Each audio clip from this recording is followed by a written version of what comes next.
Welcome to Mode Bespoke, I'm atenas. For today's tutorial, we're going to be working on Dylan's blanket. Now this is a Tunisian crochet blanket project, so make sure you grab your Tunisian hook and let's get started.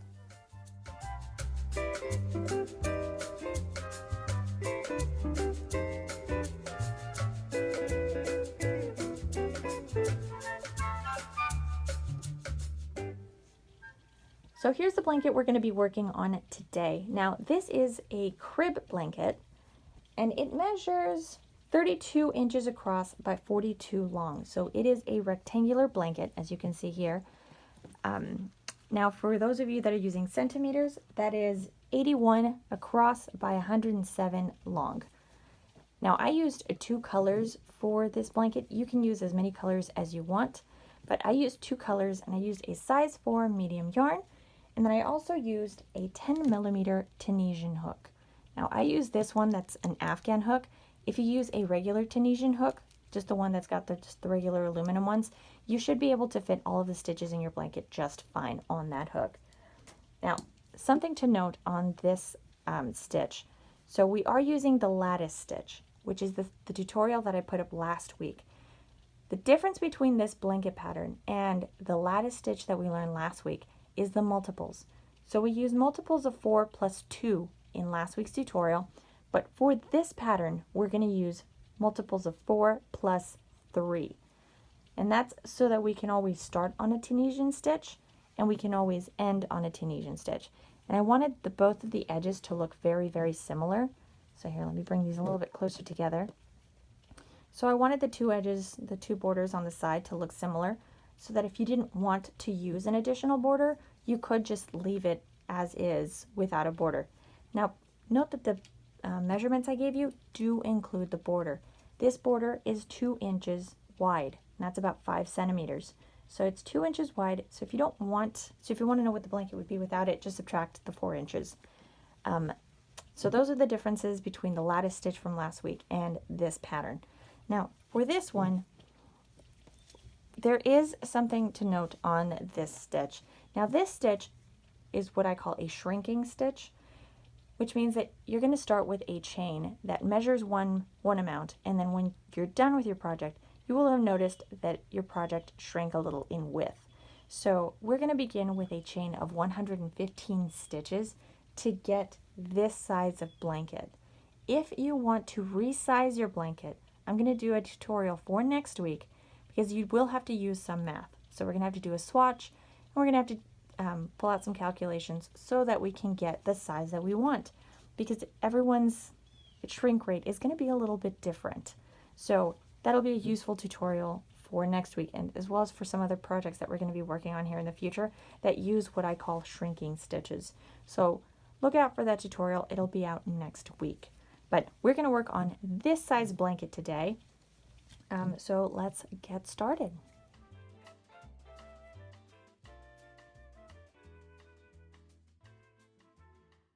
So we're going to begin with a slip knot. So wrap the yarn around 2 fingers, and then you're going to insert your hook into the first loop that you've made. So right in here, grab the yarn that's right behind the loop that we just inserted our hook into and pull that through.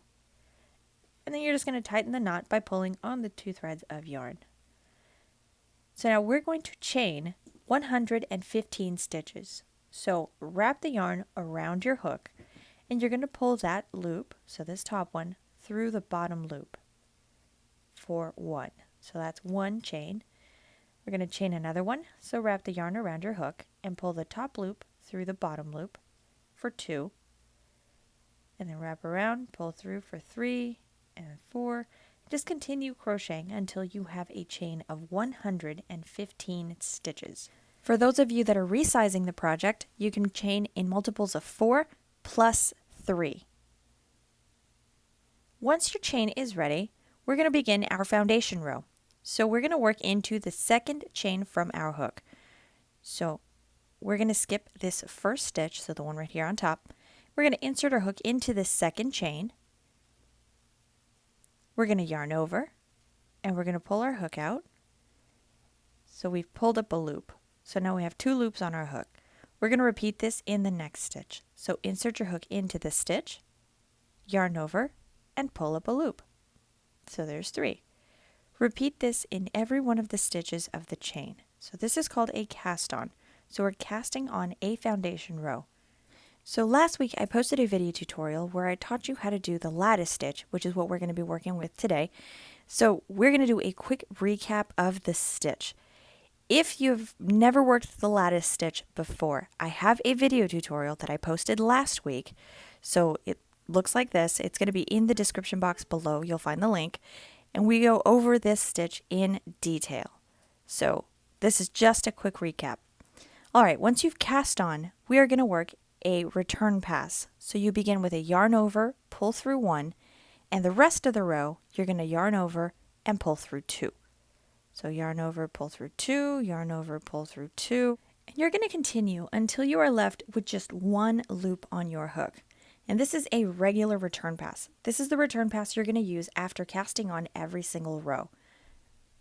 So I've got just a few stitches left, so I'll just leave the camera rolling real quick.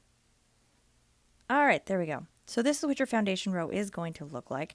Now, the lattice stitch is made up of a 2-row repeat. Now let me grab my blanket here and I'll show you. Each of these color blocks is made up of 28 rows. So from here to here, that's 28 rows. Your foundation row is going to count as one of those 28 rows. Then you're going to work 27 rows, and for the 27 rows, you're going to do a row 1 and row 2 repeat. So we're going to work now on row 1. So the foundation row is just a foundation row. Now this is going to be row 1 of our 2-row repeat. So we're always going to skip the first vertical stitch, and we're going to Tunisian crochet into the second vertical stitch of the row. So now the next 3 vertical stitches, so these right here, we're going to Tunisian crochet them together. So this is what I call the lattice stitch in the pattern. So you're going to insert your hook behind the top loop or the top leg of the first vertical stitch, and then the second and the third. Yarn over and pull through all 3 of those stitches.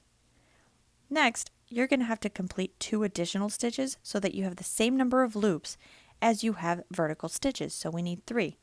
So you're going to yarn over and you're going to leave that loop on your hook. You're going to insert your hook back into those same 3 stitches.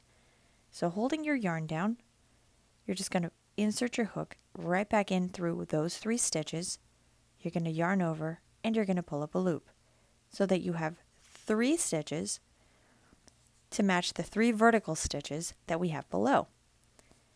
And then we're going to Tunisian simple stitch. So go into the next stitch, Tunisian simple stitch, and then we're going to Tunisian simple stitch 3 together, or lattice stitch. So we're going to insert a hook behind the top leg of the first stitch, the second stitch, and the third. You're going to yarn over and you're going to pull up a loop. And then we're going to have to yarn over, hold that stitch down, and you're going to insert your hook right back into the stitch, yarn over, and pull up a loop. So now we have 3 loops to match the 3 vertical stitches. You're going to follow it up with the Tunisian simple stitch, and you're going to repeat this pattern until you get to the end of the row. So you're going to do a Tunisian simple stitch, and then Tunisian simple stitch 3 together, Tunisian simple stitch 3 together. You're just going to repeat to the end. Remember that this is just a quick review. If I am moving too quickly for you, go check out that video tutorial. It's down in the link. It is a step-by-step, slowed down version of how to crochet this stitch. So for those of you that need a little bit more help, go check out that video. All right, so once you get to the end of the row, you should be left with 1 vertical stitch. So it's right in here. So you have that last vertical stitch. We're going to Tunisian simple stitch into that, and then you have to cast on into the final stitch of the row. So we're going to Tunisian simple stitch 1. So right here, pull up a loop, and then you're going to cast on into that final stitch of the row. So I'm just going to insert my hook between the 2 loops right here, yarn over, and pull up a loop. And that is row 1. So now all you have to do is complete your return pass, and that's just your regular yarn over, pull through 1, and then yarn over, pull through 2 until you are left with just the 1 loop on your hook.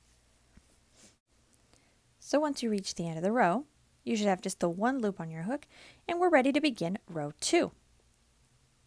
So for row 2, we're going to skip the first vertical stitch, and then we're going to Tunisian simple stitch into the second, third, and fourth stitches of the row. So right until you get to that center stitch of the group of 3. So beginning on that second vertical stitch, we're going to Tunisian simple stitch, and then Tunisian simple stitch in the third vertical stitch, and in the fourth one.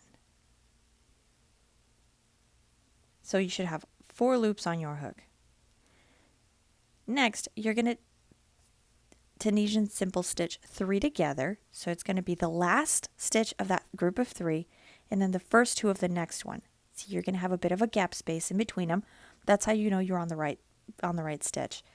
So you're going to get that first loop, the second one, and the third. Yarn over and pull through all 3 loops. And then we're going to yarn over, insert our hook into the stitch, and pull up a loop. So there we go. So we did the lattice stitch. You're going to Tunisian simple stitch in the stitch right next to it. Now if you take a quick look at this, remember that group of 3 that we made in the previous row? That's going to be the center stitch. So that center vertical stitch is the one that you should do just 1 Tunisian stitch in. And next we're going to lattice stitch in the next 3 stitches. So Tunisian stitch 3 together. We're going to Tunisian simple stitch in the next stitch. And then when you get to the end, you're going to have 2 vertical stitches plus your final stitch. So Tunisian simple stitch into 1 and then into the second stitch. And then you're going to cast on into that last stitch of the row. And there you go. So that was row 2. Now repeat row 1 and row 2 for a total of 27 rows, so that when you include your foundation row, you will have a total of 28 rows, and that's going to complete your first color block. Now, when you get to row 28, you're going to complete a return pass, but you're going to leave the last 2 stitches on your hook. So leave the last 2 loops so we can do our color switch. So complete your color block, and let's do a color switch together.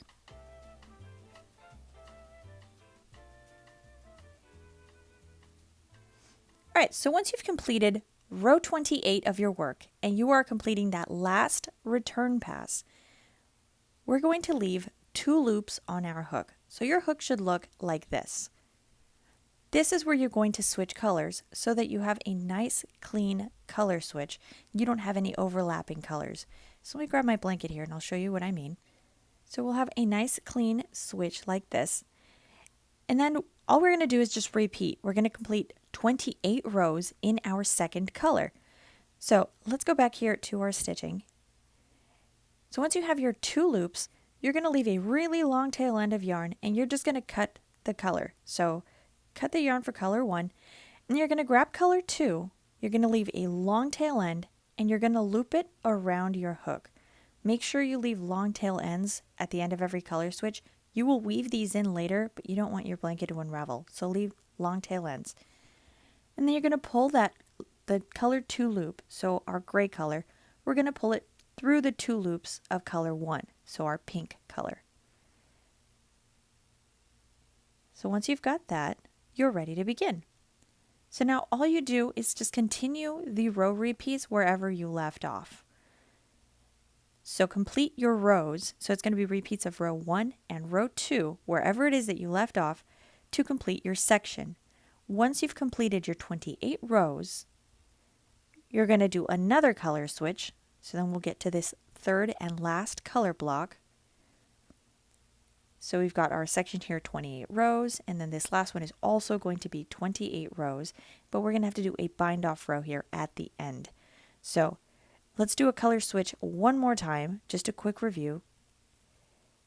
So for this, remember that when you are on the return pass for row 28, you are going to leave 2 loops on your hook. So you're going to leave the last 2 loops on the hook, and you're going to leave a long tail end of yarn. So we're going to cut a long tail end of yarn of the gray yarn, and you're going to loop color 1. So I'm going to go back to my pink color.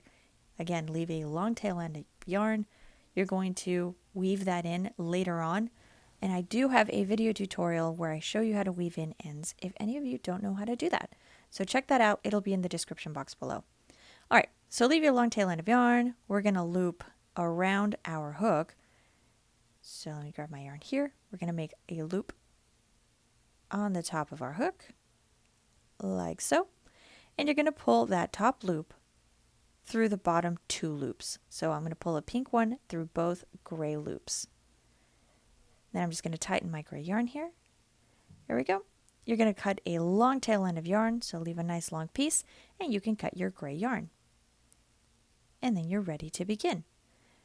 So here again, we're just going to continue the pattern where we left off. You need a total of 28 rows. So I'll make my small sample here, and then I'll show you how to work a bind off. Because you have one last row. Once you complete your 28 rows, you do a bind off row, and then we can move on to the border.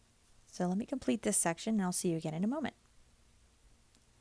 All right, so once you have completed your color block and you've got all 28 rows, we're going to work the bind off. And what the bind off is going to do is it's going to close off the spacing we have up here between the stitching. So we want this top part to match the bottom part, or at least as closely as we can make it match. So for this, we're going to work a slip stitch bind off. And a slip stitch bind off, we're going to begin by skipping the first vertical stitch, and we're going to go into the second stitch. So in the second vertical stitch, you're just going to Tunisian simple stitch. So insert your hook through that top leg, yarn over, and pull up a loop. Once you have 2 loops on your hook, you're going to pull the top loop through the bottom loop. I grab my hook, so let's pull that top loop through the bottom one for a slip stitch. You should only have 1 loop left on your hook now. Now move on to the next stitch, and we're just going to repeat. So we're going to Tunisian simple stitch in this next stitch, yarn over, pull up a loop. When we have our 2 loops, we're going to pull the top loop through the bottom loop, so this one through this one for a slip stitch. And we're going to repeat again in the next stitch. So Tunisian simple stitch, yarn over, pull up a loop, and you're going to pull the top loop through the bottom loop. And there you go. So for the rest of the row, you're going to complete the same thing. So as you can see here, it's closing off that spacing between the stitches. So all you have to do now is just Tunisian simple stitch in each of the vertical stitches. So you don't have to worry about the lattice stitch or anything like that. You're just going to insert your hook into every one of the vertical stitches and slip stitch. So let me get the last few here. So this is going to give us a similar border to the bottom part of our blanket. Now, if you don't want to add an additional border to this blanket, then work your slip stitches really, really loosely. You can also use a single crochet bind off instead. So instead of using a slip stitch, you use a single crochet. All right, now once you get to the end of the row, don't forget to slip stitch into that final stitch. So let me cast that on, and I slip stitch. And then just to finish the row, I'm going to chain 1 just to make a small knot at the end of our yarn. So right down here. And that'll just help keep everything together while we weave in all of our ends. So cut a long tail end of yarn. You're going to go through and weave that in later. And we'll be ready to begin our border. So just remove your hook, pull out your yarn, and tighten the knot.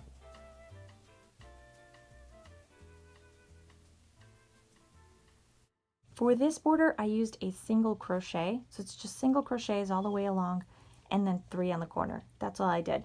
I have a video tutorial where I cover 4 different basic borders for blankets. So there is this one. So you'll be able to watch that one a little bit more detailed than one we're going to cover today. But I have this single crochet border as well as 3 others that you can use that'll go very well with this blanket. You can pick any of those 4 blanket borders. I'm going to leave the link for that video in the description box below. Now let's take a look at our sample. So you'll notice that the bottom end is a little bit wavy, so we are going to fix that here in a minute. But for those of you that have a little bit more experience, all you do is just work single crochets all the way around. Now let's pay attention here to the bottom border. So the bottom and top borders are going to be a little bit different. So because they are a little bit wavy and they're a little bit wider, we will have to adjust this a little bit. So we're going to work 3 single crochets and then skip a stitch, and then 3 single crochets and skip 1. That way it'll close up the bottom stitching a little bit more, make it a little bit tighter, and we'll have nice and even stitching around our border.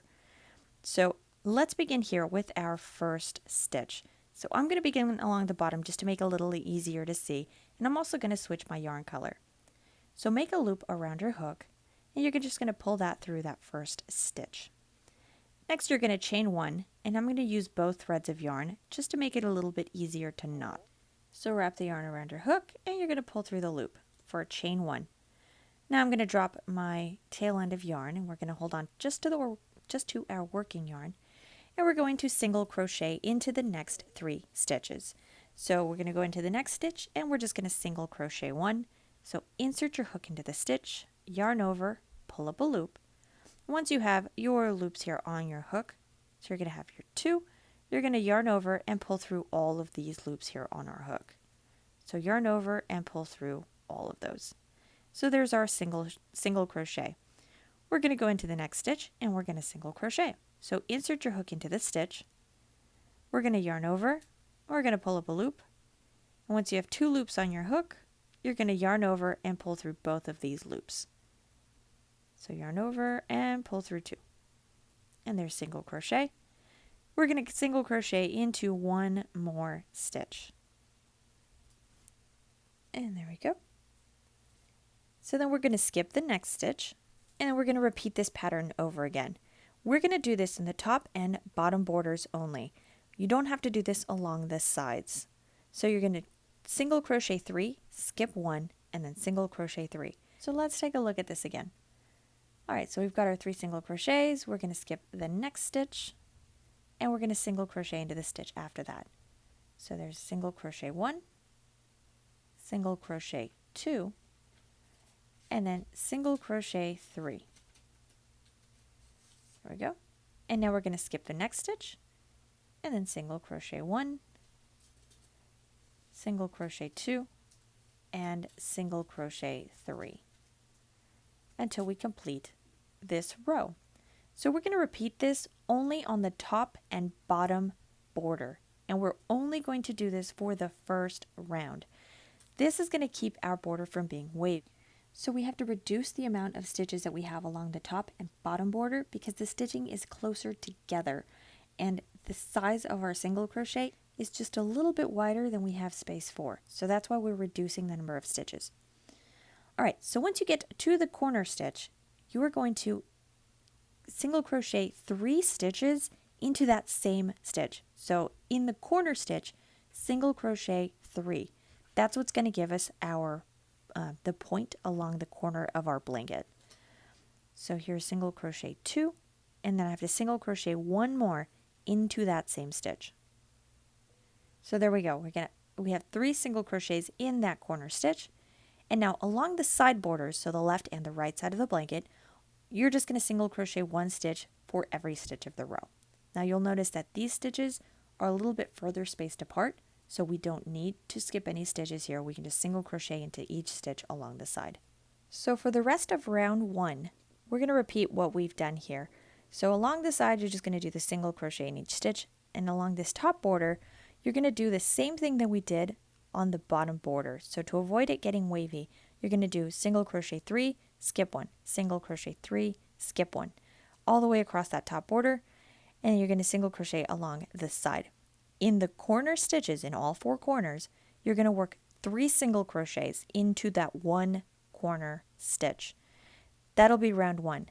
For round 2, you're just going to single crochet along all of the stitches in the top, bottom, and side borders.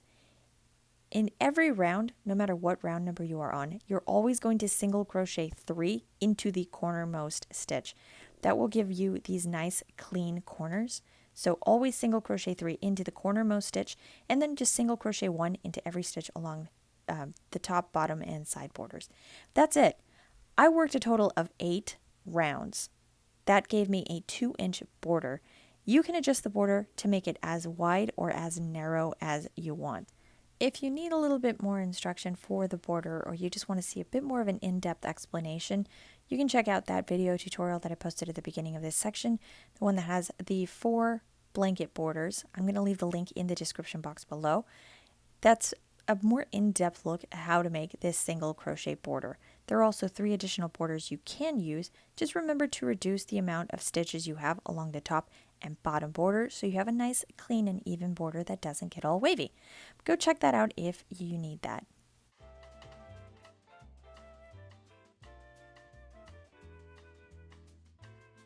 Let's talk about this yarn. Now this pink yarn was a gift from my parents. They bought it for me in Mexico, so they got me a big ball of this. It was not labeled. I don't know the color and I don't know the brand. It was, however, a 500-gram ball of yarn. For this blanket, I used 344 grams of this pink yarn. Now for the gray yarn, I used 292 grams, and I bought this yarn. I used the Pound of Love by Lion Brand. It is also a size 4 acrylic. You can use any size 4 acrylic that you want for this. Now the Pound of Love, this one comes with 1,020 yards. I used a total of both combined yards of 1,148 yards. This is just based on the weight, so I weighed everything as I went. So 1,148 yards of yarn is what you're going to need total. So you could buy 2 skeins of this Pound of Love yarn, one in each color that you want. You will have a lot of yarn left over. So if you don't plan to use that much yarn, you can also get a smaller skein. So here I have a Red Heart Super Saver. This one has 364 yards. So you could get 2 of these in one color and then 2 in your second color and have enough yarn to create your entire blanket. So when you're purchasing your yarn, just opt for getting a little bit more yarn than you think you need. Please keep in mind that I was calculating this based on weight, so I weighed everything as I went and I did the best approximations I could for yardage. So a little bit of extra yarn will definitely help you in case you need a little bit more for when you're completing your border. But that's it. Those are all the notes I have about the yarn. I hope those were a little bit helpful so you can get the right amount. But that's it. That's all I've got for you today. Before you go, don't forget to hit that subscribe button if you haven't subscribed already. I post videos every week. If you would like to see the written pattern for this project, you can visit my website. I'll leave a link in the description box below. And you can also see some more of my work if you follow me on Instagram. Thank you so much for watching. I will see you all again in the next tutorial.